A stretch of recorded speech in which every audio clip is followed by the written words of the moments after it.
And be really honest with yourself when you do spend money and you feel like there's something going on and you're like, oh, I have to buy it or I have to go to this event that I don't really want to go to. Like reflect on whether it was worth spending the money on. Because I feel like a lot of times where I've like gone to something out of obligation, but not because I wanted to, I've kind of been like, oh, I could have not gone. That didn't really bring me any joy, didn't add any value. I could have easily just sat at home and not spent that money. So I think it's good to have those really honest reflections with yourself and be like, am I spending money because it brings me joy or it adds value to my life? Or am I doing it because I feel like I should?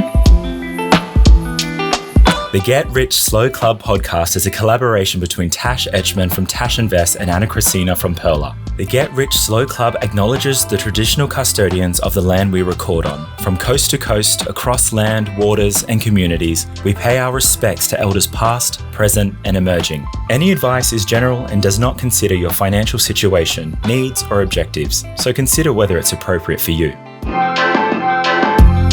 Welcome to the Get Rich Slow Club podcast, where we take you from beginner to confident investor, where we can teach you everything you need to know about investing. So come get rich slow with us. We often experience FOMO, the fear of missing out, while seeing other people's social media lives or reels, which begs the question, how do you juggle your current wants and needs with future ones without being influenced by how other people are living their lives? This is a topic Tash and I are going to explore in today's podcast, but first, money win or loss, Tash? I have struggled thinking of money win or loss today. I'm not feeling very reflective. So quick, easy one. Anna bought me a vitamin water or a nutrient water this morning because I was a little bit later than her. So money win, I got a vitamin water. Yay. And I got to also buy the same one and try it. But my money win or loss, and it's a little bit of both, is that I've been planning this family trip to Europe. And I've spent way too many days and hours looking up different flight combinations, what points I should use, what airline, how long is the stopover? Should we stop somewhere to break up the trip because it's like a good 24-hour, 30-hour flight or flights in total? Anyhow, ended up buying flights, didn't do it on points. And for a family of 4, guess how much money I spent? Gosh, I don't know, $8,000? Yeah. Yeah. Are you doing a stopover?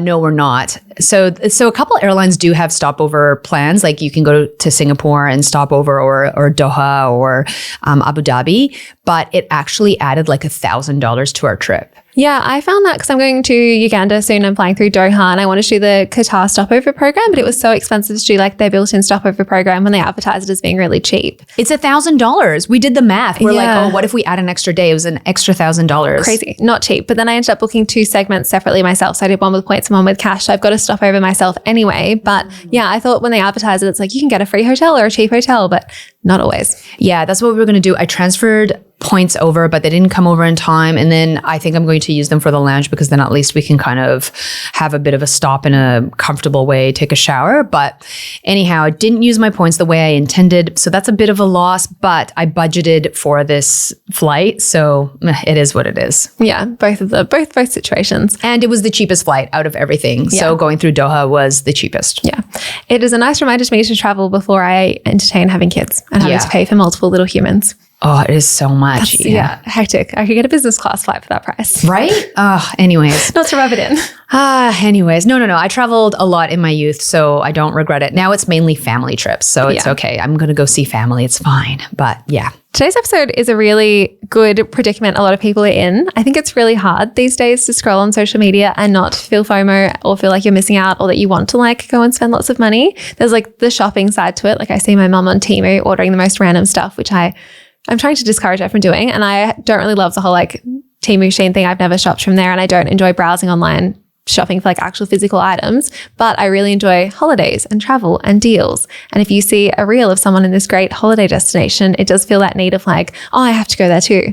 And it's hard to kind of block out that noise a lot of the time. Yeah, I find the same thing, especially when looking at houses or renos. And I'm like, oh, it would be so great to reno the bathroom, but that would cost so much money. And honestly, our bathroom's functional. It's not the sexiest bathroom, but honestly, I don't need to spend the money to have an Instagram-worthy bathroom. Yes. Really, Yeah. You know? But it's really hard when you're seeing this all the time. You're seeing things match. They look so aesthetically pleasing.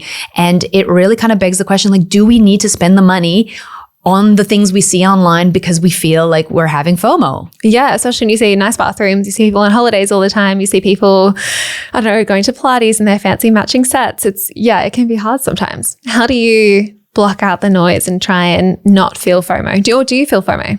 Yes and no. I've never been like an overly consumeristic kind of person. And I've always kind of had that mentality. I think similarly to you, where it's like, if I want to try a new thing, I'm going to do it on a budget. I'm going to rent the things. I'm going to wear my crappy clothes. I'm going to do it at like the lowest budget, cheapest way possible to see if I even like it. And then if I need to upgrade and buy the equipment or buy the gear, I will. But it is a bit harder when you're seeing people go on these elaborate trips, right? Like I love to travel. That's a space I want to spend money on. But I just can't do it with kids. So I need to kind of weigh the pros and cons of what is my goal, what is my priority, and then go from there. And then when it comes to like the house stuff, really what is really necessary. You know what I mean? Like, do we really, like, our big reno is a huge undertaking, but there's little things that people do. They upgrade their coffee machine to make it look good. They buy matching kitchen stuff. You know, they spend money on all these things. And for me, it's like, it's okay to be mismatched. It's okay to not look great all the time. And I just don't need to photograph that for social media. Yes. Yeah. You know, one social media wall where you're like, this is my nice space. No, but it doesn't even need to be like that. I've seen a trend of like people's regular kitchens or regular houses being posted and people like, oh my God, like this is so relatable. I felt like I was the only one. I see these perfect kitchens. But I think when you see those perfect things, it's like a nice reminder to be like, oh, this is like someone's job and they're being paid a lot of money to show you their perfect kitchen or their perfect house, whatever it is.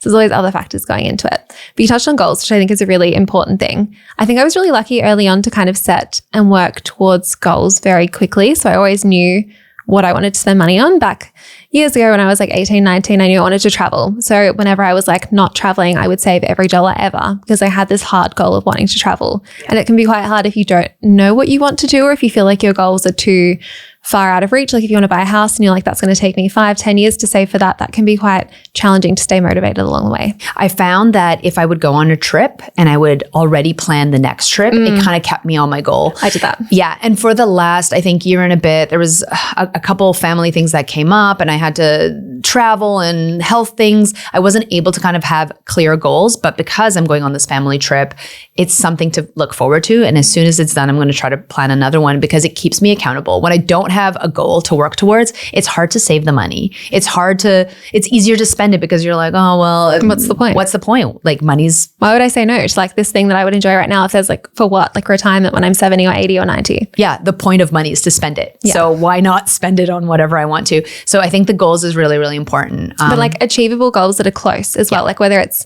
if your house buying goal is 10 years away or something like that, like what's a closer, more achievable goal that you can set to actually be like, no, that's why I'm saying no to this thing in this moment because I've got this thing that's a year or 2 years away. And I think visuals are really important. Some people will have a image on their phone so they see it every day. They're like, that is my goal. That is what I'm working towards, or having it on your wall in your office space, whatever it might be, just to kind of keep you focused on the long-term goal. Yeah, I just need something that I'm excited about. As long as I'm excited about a trip or whatever it is, like if I'm excited about something, it's easy to say no to other things. So I don't feel like I'm missing out. I don't feel like I've got FOMO because I'm like, well, you enjoy that festival, you enjoy that, whatever it is, but I'm going somewhere cool. So it doesn't matter. Yeah. And that's how I feel about this trip. So I'm sure we'll be talking about my trip a lot in the next little while, but that's one of my biggest goals. Another thing I like to think about is thinking about sacrifices for goals as only short-term things. I think sometimes when we set a budget or want to cut back or want to be really strict with our spending, it can feel like, oh, this might be forever. Like I don't want to do this forever. But if you just do it for a year or two and you have a time limit on it, it can be a bit easier mentally to be like, oh, this is my saving phase. I'm going to work really hard and work 2 jobs or not eat out ever, or like whatever the sacrifice is, but it's only for now until I reach my goal and then I'll get to chill a bit more. Yes. Oh, I completely relate to this. When we had our book launch, that was when I was like, I need to buy some new clothes. I need to look presentable as we're doing like media stuff and book launches. And it allowed me to kind of spend money, obviously within reason. I had budgets. I was like, okay, I have to buy some new pants. I need to find some outfits. I need to buy some shoes. But it was all within reason because I've been working from home. I didn't have all this clothes. I was pregnant over the last little while. COVID, I literally haven't bought anything new for 5 years. So being like, I'm going to enjoy the spending period of my life. Yes. It was enjoyable. And now it's back to the saving period. Yeah, because I used to do that for the book launch too, because I was paying for my own flights and accommodation and stuff like that. And it's like, it's hard when you're used to saving to then like, especially if you're self-employed, to then having to spend a little bit of money to do these things. And it is a like calculated expense. Hopefully it will pay off in terms of book sales and stuff like that. maybe not, we'll see. But yeah, it's interesting to like go into that mindset of I'm going to spend this money. It might be like, even if you're renovating your house or you're doing something like that, going from saving to spending can be hard, but then you can kind of flip back and be like, okay, I'm in my saving season now. That's why so much of money is honestly mental, right? Like so much of it is like, all right, now I have to flip the switch in my brain. The saving part happened. Now I have to do the spending part, and I don't want to feel guilty about like seeing my money go away. What do you think about the saving versus spending kind of seasons of your life versus trying to be balanced the whole time? Do you think it's possible to be balanced completely? I don't know. I don't really function that way. Do you function that way? No, I'm very all or nothing. And I'm going to say like later we shouldn't be all or nothing, but no, I think I like, you see on social media, it's like, oh, I want this perfect balance and I'm trying to balance things, but actually like I function better when it's like I'm really focused on one thing and then I'll change my focus to something else. And it's actually okay to be like really cheap one year and then like actually spend a bit more the next year, but it's all within reason. It's all balanced still. But it's hard because if people see you on social media and you're traveling all the time, like Tash, you travel quite a bit, right? And if people are seeing that, they're like, we didn't see the frugal side of that. Oh my gosh, you didn't see me working in group homes for like years. Yeah. So like context, if you haven't heard the other episodes, so you don't know the background, I went really part-time at uni. So I did my 4-year degree in 8 years and I was working full-time hours or more the whole way through uni. And I worked in group homes. So for people with disabilities. So I was doing like 50-hour shifts. It's where you go and like stay and sleep over. That's how I made my money initially. So I had those like really hectic few years where I worked a ridiculous amount of hours to try and like save and build up my base. And now that I work for myself and I've like kind of got my money invested and I've got my first property, I feel like I can be a bit more relaxed with it all. But it is hard if you come onto my social media now and you're like, wow, she's spending so much money. How did she get to this point?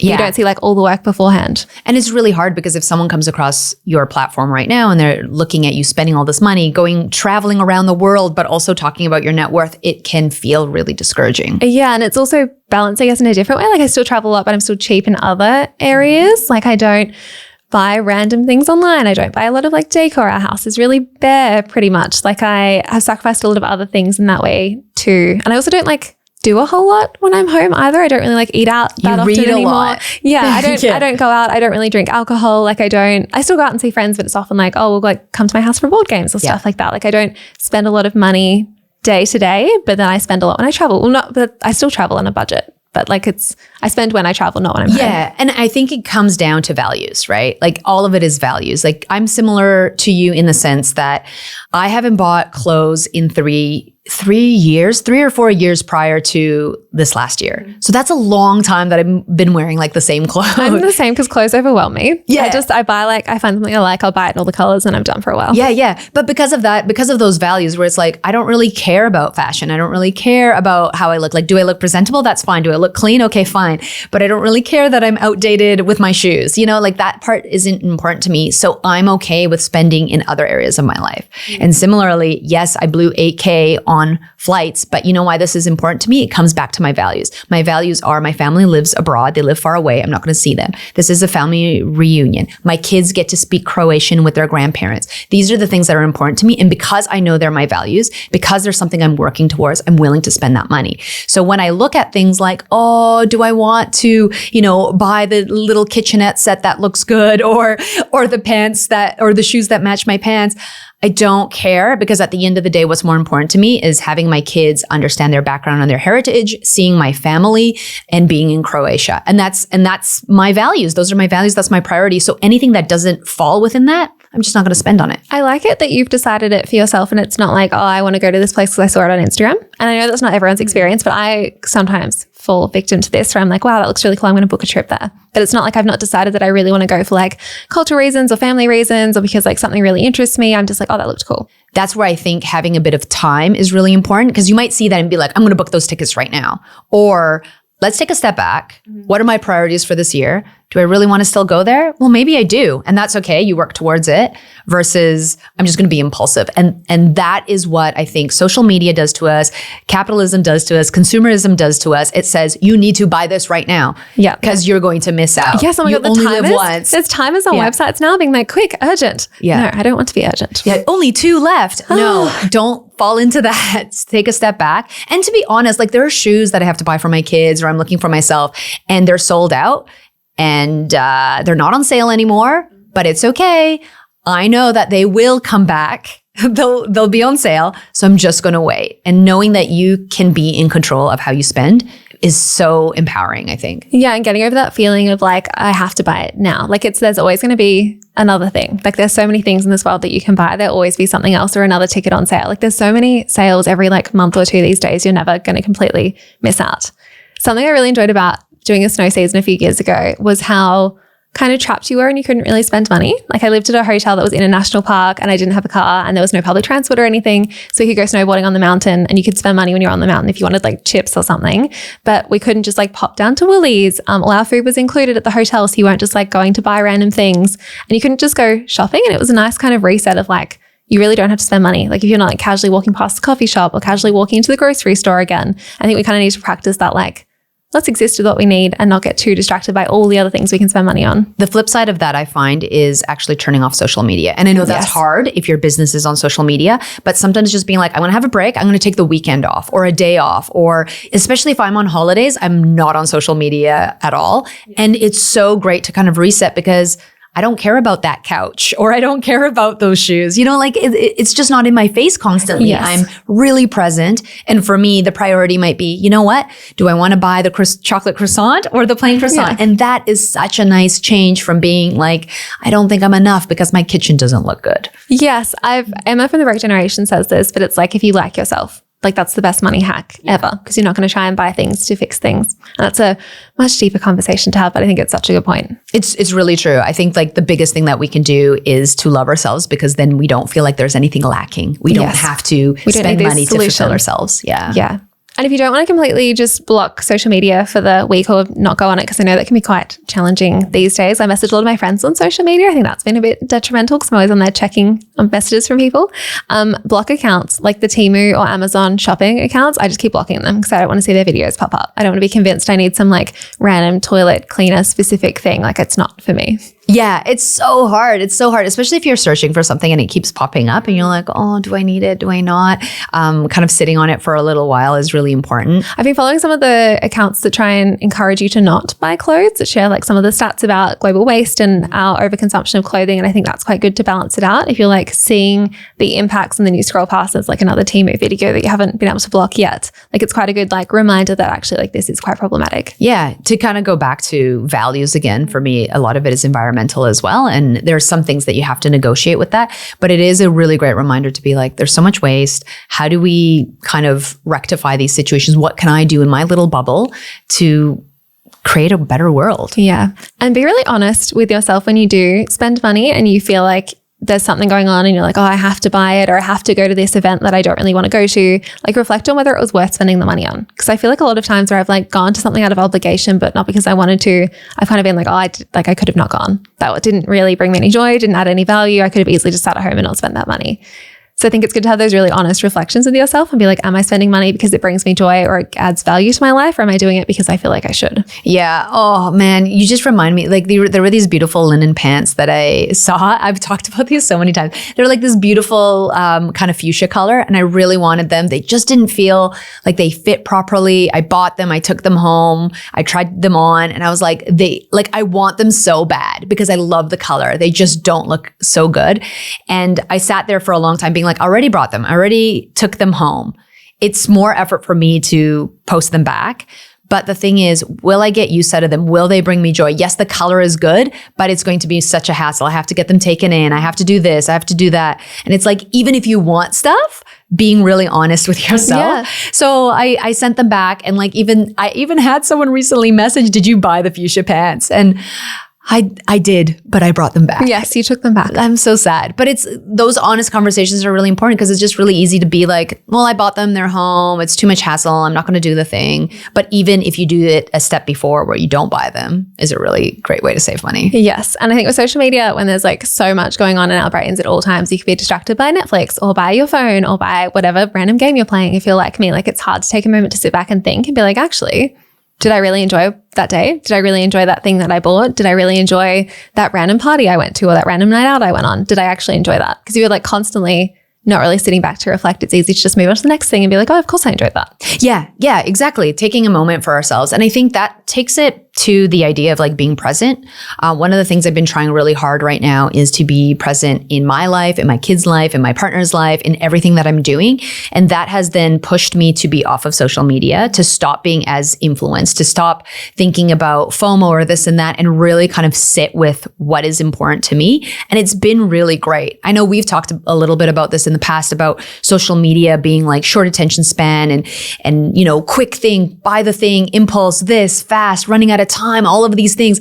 But if we can give ourselves a moment to be bored, to slow down, to read a book, to do things that take a longer time of patience and energy and attention, it kind of lets our body re-regulate, and it allows us to kind of be more in touch with ourselves. Yes. And find hobbies that aren't being on your phone. Yeah. Like it's easy to not spend money if you've got like, maybe like you're still paying for your hobby, but something like you've got a rock climbing membership and you go rock climbing like 3 nights a week. Like that's the time you're not spending on social media, kind of looking at things that you could be doing or could be buying instead. And you're improving yourself, your well-being, your body, all of those things. So it is hard. It is hard to balance your wants and needs with future things, especially when you're comparing it to yourself. But I think it's so important to know yourself best, know your values, know what you want. And then everything else kind of falls into place. Yeah. And if you don't know what you want, yeah, that's fine. But just like as you do things, reflect on it. Do I want that? Yes or no? Because maybe you're like, oh no, I don't actually want that. That's fine. At least you know. Now we'll move on to the next thing. Yeah. Yeah. Like I think Emma from the Broke Generation says like brunch is not worth it for her. Yes. Whereas I love brunch. I love going out for brunch. I think it's so great. It's my favorite meal to go out for. But I get it. If you don't value eggs, if that's not something that you want. Eggs. Yeah. Yeah. Fair enough. And that's totally fine.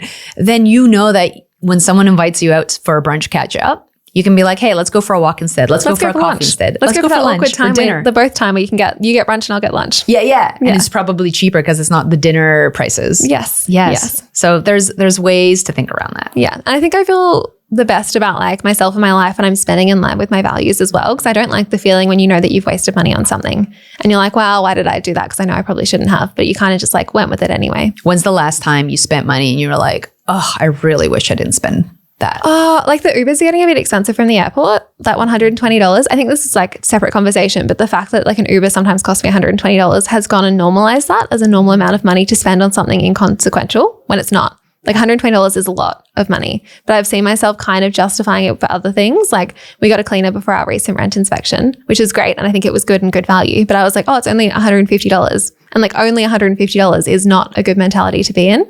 So that's kind of like, I need to stop benchmarking things against Ubers now. Yeah, it's called anchoring, right? Yeah. So you hear a number and that's kind of what you anchor to. So you compare everything to it. So if it's a higher number, then you're kind of anchored to that and you're like, oh, that's not that much money because that's where I'm anchored at. Yeah. So I need to bring that down. But then even, the whole like getting to the airport cost me at least $45 anyway with the Sky Bus and everything. It's another conversation. Yeah.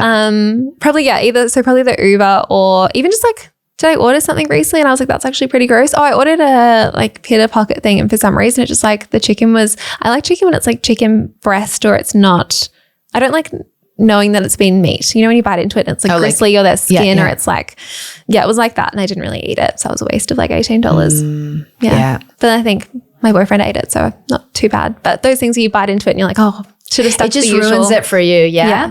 I totally get it. I feel like when I get a matcha and it's like too bitter, you know, and they like burnt the green tea and you're like, no, like it's such a waste of money. I'm not going to drink this. Yeah. Or when I book a flight and then something else comes up and then I need to change it and pay the change fee. And it's like $80 or $100 or something. Yeah. That kind of stuff. I'm like, oh, the loss of money. I should have just been more organized. Yeah. Like me, I should have just done points properly, but that's okay. We live, we learn. We reflect. And at least we reflect, we know.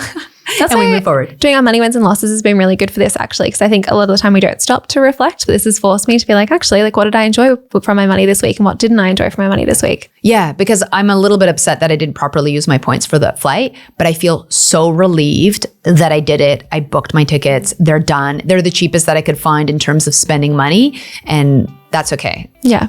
And we're not going to be perfect all the time. And like it was always going to be an expensive trip, I think. Yeah, I knew that. Yeah. Yes. And you have points for another time. Yes, exactly. They'll always be there. My partner, the first thing he said after I bought these flights is, when are you going back to work full time? Oh, never. Yeah.